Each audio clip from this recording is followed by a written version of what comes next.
Innal hamdalillah nahmaduhu wa nasta'inuhu wa nastaghfiruh wa na'udzu billahi min syururi anfusina wa min sayyiati a'malina. May yahdihillahu fala mudilla lahu wa may yudlilhu fala hadiya lahu. Asyhadu an la ilaha illallah wahdahu la syarika lahu wa asyhadu anna Muhammadan abduhu wa rasuluh. Allahumma salli wa sallim ala Muhammad wa ala alihi wa ashabihi wa man tabi'ahu bi ihsanin ila yaumil qiyamah. Wa qala Allah ta'ala fi kitabihil karim, a'udzu billahi minasy syaithanir rajim. Ya ayyuhalladzina amanu taqullaha wabtaghu ilaihil wasilah wajahidu fi sabilihi la'allakum tuflihun.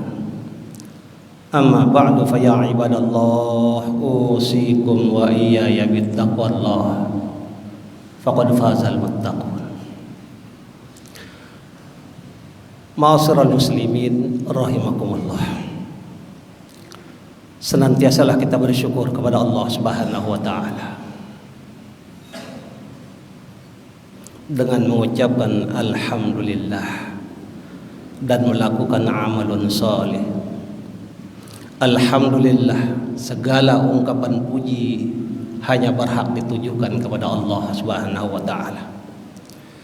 Allah yang telah berkenan memberikan taufik dan hidayahnya, karunia dan rahmatnya kepada segenap kaum muslimin, sehingga kita bisa melaksanakan ibadah sholat Jumat pada hari ini, Jumat di bulan Rajab, salah satu di antara 4 bulan haram, yaitu Zulqa'dah, Zulhijjah, Muharram, dan Rajab.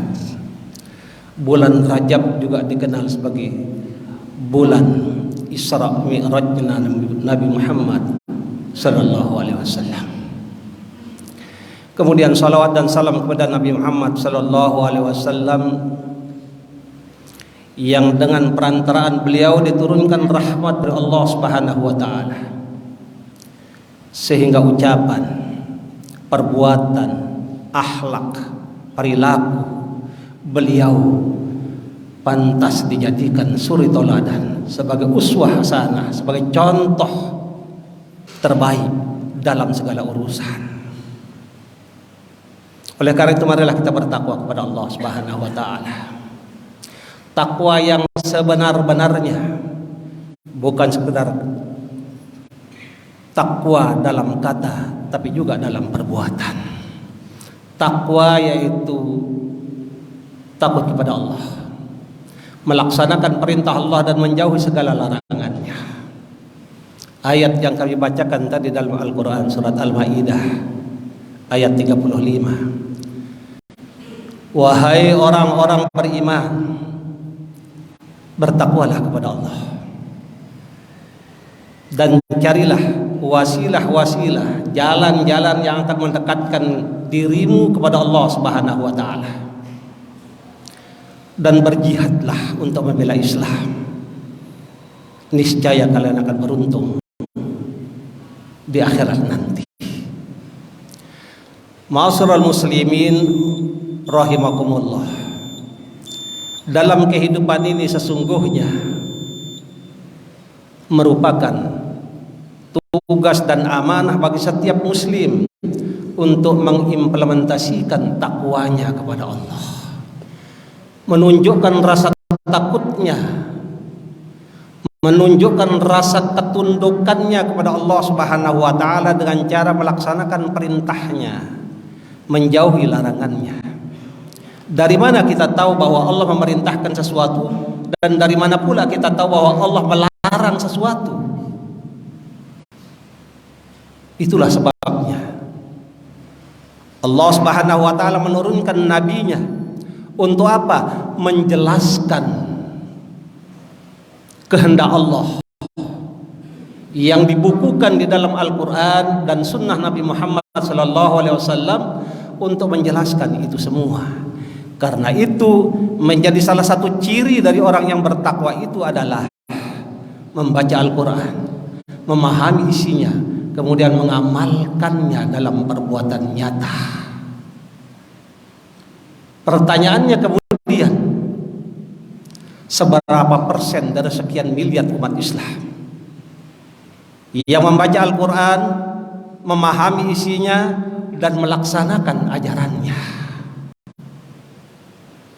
Kenapa pertanyaan itu penting? Karena Rasulullah SAW sudah menyatakan bahwa siapapun yang melaksanakan Al-Quran dan sunnahnya, dia pasti akan beruntung dunia dan akhirat. Lalu pertanyaan berikutnya, apa indikasi daripada keberuntungan, kehebatan, keunggulan umat Islam di dunia ini? Umat Islam dicercah, Al-Quran dihina, Nabi Muhammad dilecehkan, Quran dibakar, diinjak-injak, disobek-sobek. Itu terjadi di zaman kita sekarang, di depan mata kita, didengar oleh telinga kita, kita baca di media-media massa, kita saksikan dengan pandangan mata kita. Terjadi bahkan di negeri yang mayoritas kaum muslimin ini pun terjadi itu semua. Maka marilah kita tadabbur. Salah satu di antara firman Allah Subhanahu wa taala yang sering kali kita baca. Mari kita ulang membacanya kembali. Allah berfirman dalam Al-Qur'an surat Al-Baqarah ayat 120. A'udzubillahi minasyaitonir rajim. Walan tarda 'ankal yahudu walan nasara hatta tattabi'a millatahum. Qul inna hudallahi huwal huda wa la in ittaba'ta ahwa'ahum ba'da alladhi ja'aka minal ilm ma laka minallahi min waliyyin wala nasir. Coba kita perhatikan terjemah tafsiriyah dari ayat ini. Wahai Muhammad, kaum Yahudi dan Nasrani tidak akan pernah senang kepadamu sampai kamu mau mengikuti agama mereka. Maka katakanlah, sungguh Islam itulah agama Allah yang sebenarnya. Sekiranya kamu mengikuti agama kaum Yahudi dan Nasrani, padahal telah datang kepadamu perintah untuk mengikuti Islam, niscaya tidak ada orang yang dapat melindungi dan menolong kamu dari siksa Allah di akhirat nanti. Ma'asyiral muslimin rahimakumullah, ayat ini memberitakan tentang sikap, karakter, dan perilaku orang-orang kafir Yahudi, orang-orang kafir Nasrani, dan juga orang-orang musyrik terhadap kaum muslimin. Mereka tidak akan pernah suka, mereka tidak akan pernah senang, bahkan mereka sangat membenci kalian. Yang di zaman kita sekarang, ketakutan, kebencian dikenal dengan istilah Islamofobia. Fobia artinya takut, yang ditunjukkan dalam bentuk kebencian. Hari-hari belakangan ini, ma'asyiral muslimin rahimakumullah, kaum Islamofobia dari kalangan Yahudi dan Nasrani dan juga orang-orang musyrik seringkali mengekspresikan kebenciannya itu, mengekspresikan ketakutannya, kekhawatirannya dalam bentuk kebencian pada Islam dan kaum muslimin dengan cara yang sangat biadab dan primitif sekali. Satu perbuatan yang tidak layak ditunjukkan dalam kehidupan dunia modern sekarang ini. Tetapi mereka seakan-akan mereka terulang kembali perilaku orang-orang primitif, orang-orang biadab di zaman dahulu. Sekarang ditunjukkan kembali bahwa sesungguhnya kaum Islamofobia itu seperti itulah karakternya. Beberapa waktu yang lalu kita dengar seorang warga Swedia membakar Al-Quran, dan juga warga Belanda menyobek-nyobek Al-Quran. Mereka sangat nekat. Tragisnya, perilaku biadab dan primitif itu didukung oleh aparat keamanannya, oleh polisi dan juga pemerintah negara masing-masing. Bahkan kita dengar juga berkumpul puluhan ribu di Mumbai sekarang ini, di India sana. Kaum teroris India menunjukkan sikap benci dan permusuhannya kepada kaum muslimin dan menuntut pemerintahnya untuk melakukan genosida terhadap kaum muslimin di negeri itu. Dan perilaku biadab ini juga didukung oleh Perdana Menterinya, seorang Perdana Menteri dari kaum Hindu radikal yang bernama Sri Narendra Modi. Dia dukung perilaku semacam itu di dalam negeri. Di Indonesia sendiri yang mayoritas beragama Islam, kita lihat narasi-narasi buruk dari kaum Islamfobia, menghina Nabi Muhammad SAW, melecehkan Al-Quran, mendiskreditkan kaum muslimin, bahkan menghina anak-anak muslim sebagai calon-calon teroris. Bahkan di Cianjur belum lama ini, di daerah gempa itu, sebuah masjid dibakar di tengah-tengah mayoritas kaum muslimin. Masyarakat muslimin rahimakumullah, segala praktik biadab dan provokatif ini dilontarkan oleh buzzer istana tanpa adanya sanksi hukum dari pemerintah yang berkuasa. Masih segar dalam ingatan kita saat majalah Charlie Hebdo menghina Rasulullah SAW pada tahun 2020 yang lalu. Kata Presiden Prancis Emmanuel Macron, dia berkata, di Prancis ada kebebasan menghujat yang melekat pada kebebasan hati nurani. Saya di sini untuk melindungi semua kebebasan itu, katanya. Demokrasi dia pahami boleh menghujat agama, boleh menghina Al-Quran atas nama kebebasan. Tetapi anehnya, giliran umat Islam ingin mengekspresikan agamanya, mereka musuhi, mereka larang. Muslimah di Perancis tidak boleh menggunakan jilbab di tempat umum. Mereka pun sulit mendapatkan izin untuk membangun masjid. Bahkan di Swedia sampai hari ini juga melindungi kaum Yahudi dan ajaran agamanya dari segala kritik, tapi tidak berlaku untuk Islam dan umat Islam. Ma'asyiral muslimin rahimakumullah, pembakaran Al-Quran dengan tujuan menghinakannya adalah dosa besar. Jika pelakunya seorang muslim, maka dia telah kafir kepada Islam, dia telah murtad dari Islam, dan dia berhak untuk dibunuh. Jika pelakunya orang kafir, misalnya orang kafir zimmi atau orang kafir yang terikat perjanjian dengan kaum muslimin, maka tindakannya telah membatalkan perjanjiannya dan hilang pula jaminan keamanan bagi si pelaku, sehingga dapat dijatuhi hukuman mati. Demikian pendapat para imam mazhab, antara lain Imam Syafi'i berpendapat seperti itu. Terhadap negara-negara kafir yang mendukung dan melindungi para pelaku penistaan Al-Quran, kaum muslimin seharusnya memutuskan hubungan diplomatik dengan mereka, lalu mengancam untuk menyerang segala kepentingan mereka. Hal ini pernah dilakukan dahulu ketika Khalifah Sultan Abdul Hamid mengultimatum Inggris dan Perancis yang pada saat itu berkehendak memberikan izin pementasan drama yang menghina Rasulullah SAW. Pemerintah Perancis dan Inggris pun ketakutan, lalu membatalkan pementasan drama itu. Begitulah sikap para pemimpin dunia Islam.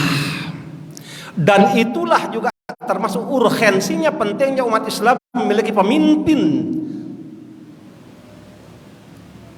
dalam bentuk kekhalifahan, dalam bentuk khalifah yang menjadi pemimpin seluruh umat Islam di dunia. sangat urgen. Tapi justru itu yang dimusuhi, bukan saja orang kafir, tapi juga orang-orang Islam sendiri. Jika umat Islam melakukan itu, maka tidak akan ada negara kafir yang berani menistakan agama ini. Inilah pentingnya sekali lagi kaum muslimin memiliki kepemimpinan layaknya perisai pelindung agama, sebagaimana sabda Nabi Muhammad SAW. Sesungguhnya imam atau khalifah itu laksana perisai. Orang-orang akan berperang di belakangnya dan berlindung juga kepada dirinya. Hadis riwayat Bukhari Muslim. Ma'asyiral muslimin rahimakumullah, perhatikanlah. Orang-orang kafir dan musyrik saling tolong menolong mengekspresikan kebencian dan permusuhannya pada Islam. Mereka bantu membantu. Jika ada seorang warga negaranya yang menghina Islam, dibantu oleh pemerintahnya, didukung oleh warga negara yang lain. Begitulah Allah menginformasikan kepada kita, walladzina kafaru ba'duhum awliya'u ba'd illa taf'aluhu takum fitnatun fil ardi wa fasadun kabir. Orang-orang kafir satu dengan lainnya saling tolong menolong. Wahai kaum mukmin, jika kalian satu dengan lainnya tidak saling tolong menolong, maka akan muncul kekacauan dalam barisan kalian, permusuhan dan kezaliman yang besar di muka bumi ini.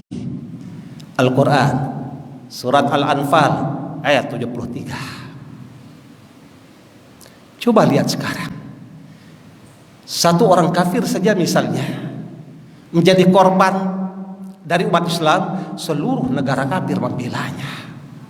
Bandingkan dengan sikap negara-negara Islam hari ini. Al-Quran disobek, Al-Quran dibakar, Nabi Muhammad dihina. Apa yang dilakukan oleh negara Islam? Dan apa yang dilakukan oleh kaum muslimin? Justru hal yang aneh terjadi di kalangan umat Islam hari-hari sekarang ini. Ketika Islamophobia begitu gencarnya dilakukan oleh orang-orang kafir, anehnya ada di antara orang-orang Islam bekerja sama sesama muslim untuk membantu orang melaksanakan budaya kafir atau budaya musyrik. Jika orang kafir itu tolong menolong untuk melawan Islam, memusuhi kaum muslimin, ada di antara orang Islam sekarang ini bekerja sama sesama muslim justru untuk melaksanakan budaya kafir, ikut serta dalam barisan mereka. Apa contohnya? Contoh yang paling aktual belum lama ini terjadi di negeri kita. Orang-orang Persatuan Islam Tionghoa mengadakan perayaan tahun baru Imlek, tahun baru yang biasa dilakukan oleh agama Konghucu. Ada orang Islam yang bekerja sama dengan PT lalu mengadakan Imlek di masjid. Dan ini dianggap hal yang benar dengan alasan budaya. Luar biasa. Bahkan ada juga umat Islam yang mengikuti festival Cap Gomeh, budaya orang kafir yang tidak pernah dikenal dalam Islam. Cap Gomeh maupun Imlek, kedua-duanya merupakan tradisi Cina yang dilakukan agama Konghucu. Rasulullah SAW telah mengabarkan kepada kita, man tasabbaha biqaumin fahuwa minhum. Siapa yang meniru kebiasaan satu kaum, maka dia termasuk bagian dari kaum itu. Siapa yang meniru tradisi orang kafir, maka dia bahagian dari yang ditirunya itu. Siapa yang meniru akhlaknya, tradisinya, budayanya, cara berpakaian, perilaku dan cara bergaul orang-orang kafir dan musyrik, maka dia bahagian dari orang yang ditirunya itu. Umat Islam begitu mudahnya mengatakan ini hanya masalah budaya. Kalau itu masalah budaya, lalu kenapa dilaksanakan di tempat ibadah umat Islam? Dan jika itu adalah masalah budaya, bolehkah umat Islam beramal berdasarkan budaya, berdasarkan tradisi? Nauzubillah min zalik. Tapi ini yang terjadi. Ma'asyiral muslimin rahimakumullah. Begitu juga keanehan lain juga terjadi di kalangan umat Islam hari-hari sekarang ini. selama berabad-abad kita telah dihina oleh orang kafir. Kita marah ketika melihat orang-orang kafir membakar Al-Quran, menghina Nabi Muhammad SAW, bahkan melecehkan Allah Subhanahu wa Ta'ala. Kita marah. Tapi mengapa kita kaum muslimin diam saja ketika hukum-hukum Allah dilecehkan, ketika hukum Allah disingkirkan, dan mengatakan demokrasi lebih baik daripada syariat Islam? Kita umat Islam diam saja. Apa kita tidak menyadari bahwa musibah yang diturunkan oleh Allah Subhanahu wa Ta'ala kepada kita kaum muslimin karena adanya sebahagian umat Islam yang menolak berlakunya syariat Islam? Penolakan itu berakibat Allah menurunkan azabnya. Salah satu di antara bentuk azab Allah kepada umat Islam apa? Diangkatnya pemimpin-pemimpin yang tidak pantas menjadi pemimpin, pemimpin pembohong, pemimpin penipu, suka maksiat, dan mencundangi umat Islam. Itu adalah azab dari Allah Subhanahu wa Ta'ala. Kenapa kita tidak sadari ini? Inna aradna al-amanata 'ala as-samawati wal ardi wal jibal fa abaina ay yahmilnaha wa asfaqna minha wa hamalaha al-insan innahu kana zaluman jahula. Allah telah menawarkan amanah penegakan syariat Islam pada langit, bumi, dan gunung-gunung, tapi mereka menolaknya. Tapi manusia menerimanya. Manusia ini suka menzalimi dirinya sendiri. Ma'asyiral muslimin rahimakumullah. Janganlah kita seperti kaum Bani Israel yang mengabaikan hukum-hukum yang terdapat dalam Taurat, sehingga Allah menyamakan mereka seperti keledai yang membawa buku. Bagaimana firman Allah Subhanahu wa Ta'ala yang artinya perumpamaan orang-orang yang dipikulkan kepada mereka Taurat, kemudian mereka tidak memikulnya, adalah seperti keledai yang membawa kitab-kitab yang tebal. Amatlah buruknya perumpamaan kaum yang mendustakan ayat-ayat Allah itu. Allah tiada memberi petunjuk pada kaum yang zalim. Perilaku Yahudi, dia baca Taurat tapi dia tinggalkan, dia tidak laksanakan isinya. Seperti kaum muslimin hari ini, dia baca Al-Quran, bahkan penghafal Al-Quran begitu banyaknya,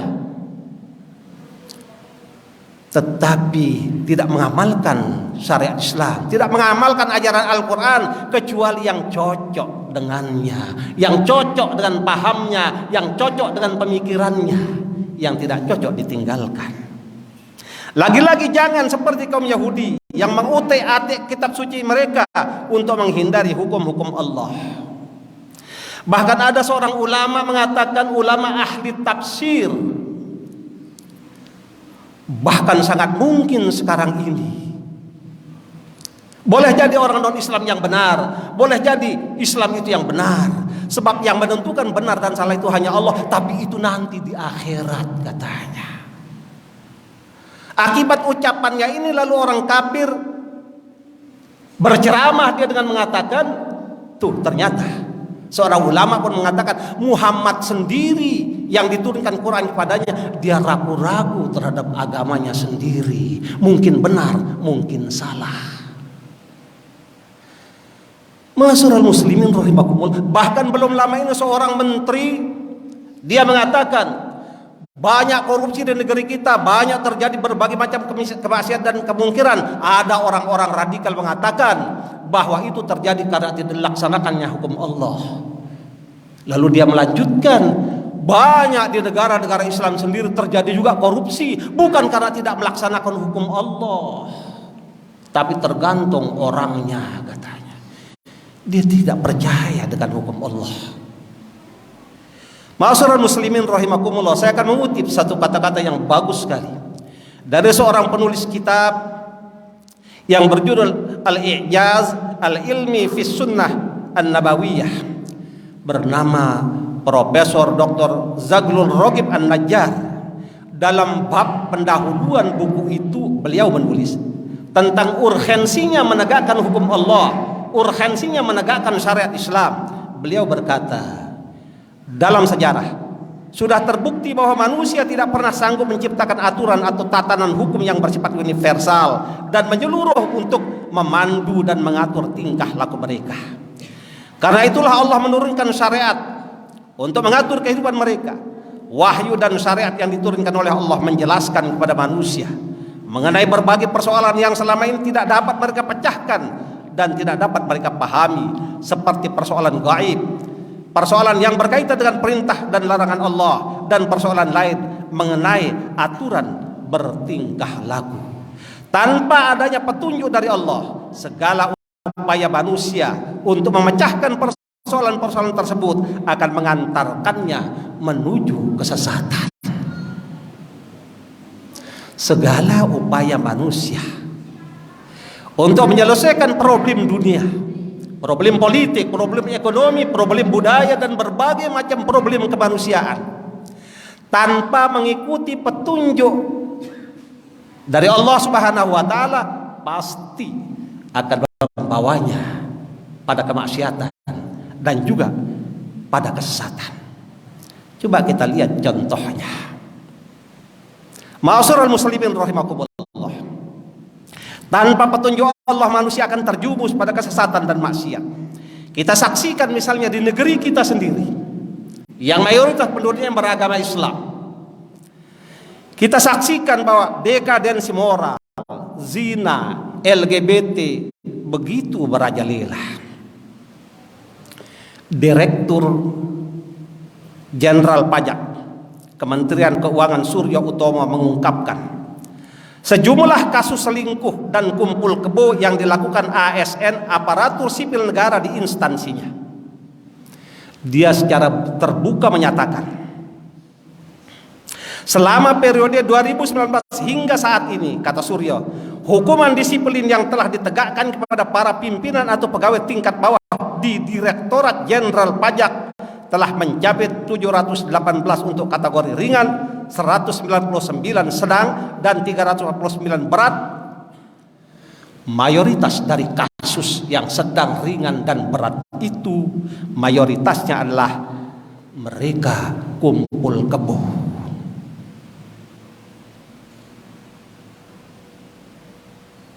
Tidak terikat dengan perkawinan, tapi mereka hidup serumah. Dulu kita pernah mendengar pepatah,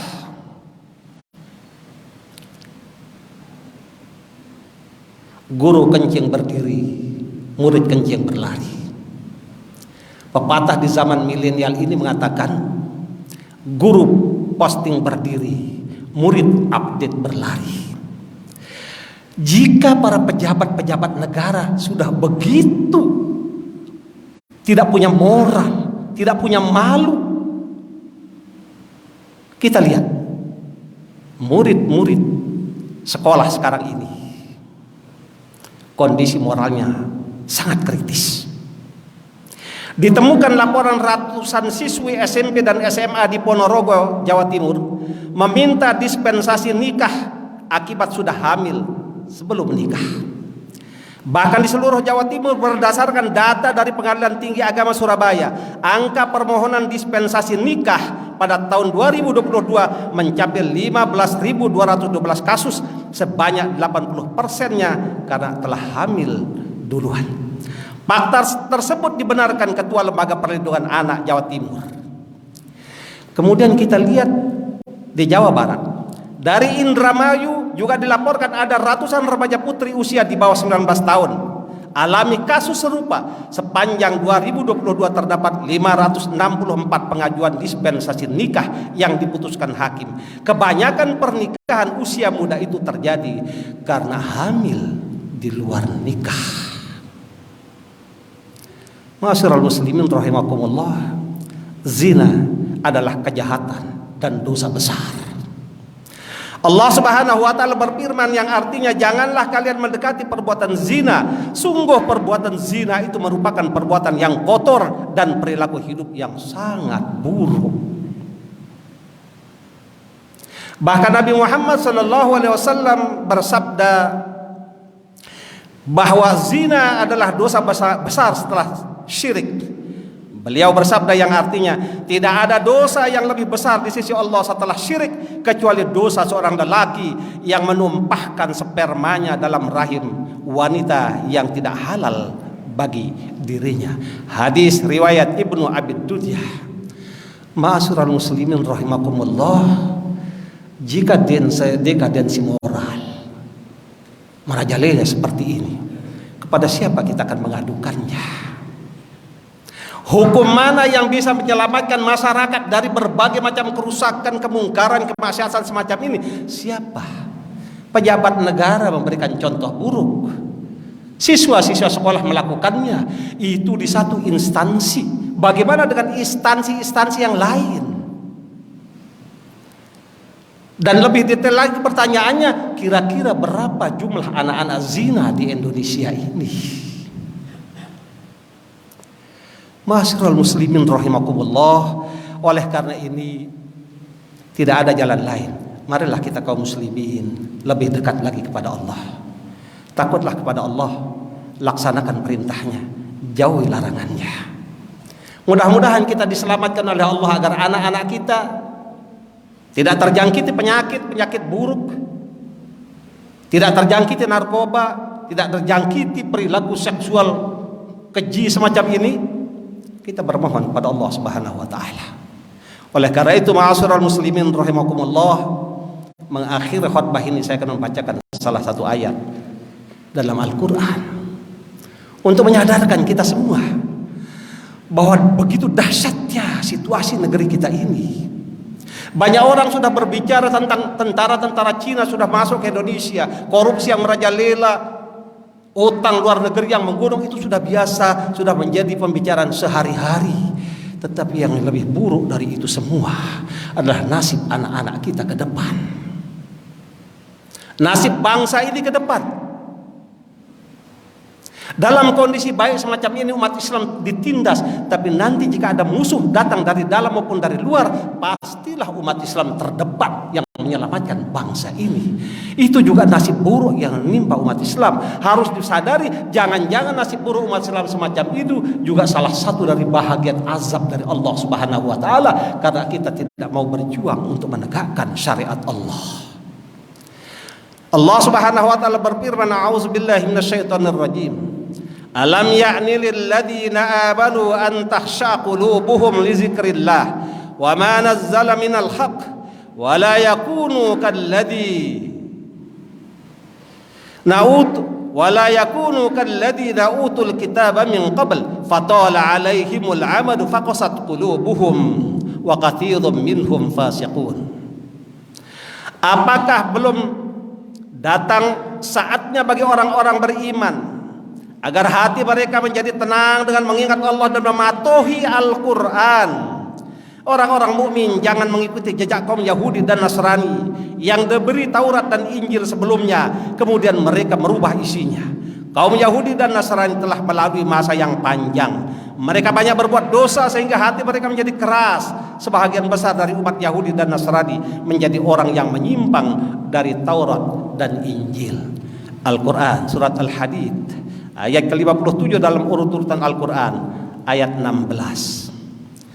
Belumkah tiba masanya bagi orang-orang beriman untuk mematuhi Al-Quran, tunduk kepada Allah dan Rasulnya, membangun persaudaraan sesama muslim, menjaga negeri ini dari musuh-musuh luar, dan berjuang serta menuntut berlakunya syariat Allah, karena satu-satunya hukum yang menjanjikan penyelamatan bagi umat manusia di muka bumi ini hanya Islam saja.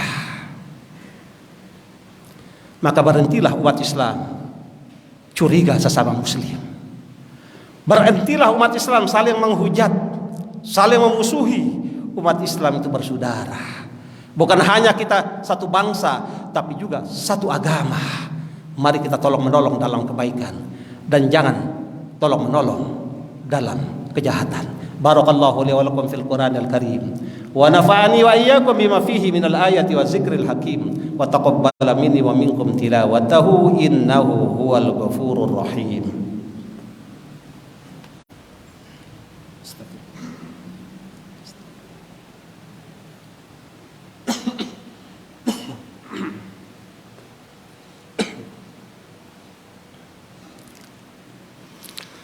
Alhamdulillahi rabbil alamin. Wa bihi nasta'inu ala umurid dunya waddin. Asyhadu an la ilaha illallah wahdahu la syarika lah. Wa asyhadu anna Muhammadan abduhu wa rasuluh. Allahumma salli wa sallim ala Muhammad wa ala alihi wa ashabihi wa man tabi'ahu bi ihsanin ila yaumil qiyamah. Wa qala Allah ta'ala fi kitabihil karim, a'udzu billahi minasyaitonir rajim. Ya ayyuhalladzina amanu taqullaha haqqa tuqatih wa la tamutunna illa wa antum muslimun. Wahai orang-orang beriman, bertakwalah kepada Allah dengan sebenar-benarnya, dengan sungguh-sungguh. Jangan kalian mati kecuali dalam keadaan Islam. Jangan kalian mati kecuali dalam keadaan berserah diri kepada Allah Subhanahu wa taala.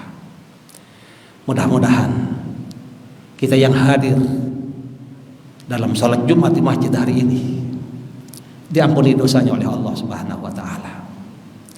Diberikan kita kesabaran, ketulusan, keikhlasan hati untuk tetap istiqomah di atas jalan Allah dan siap mengorbankan harta dan jiwa kita untuk kepentingan agama Allah.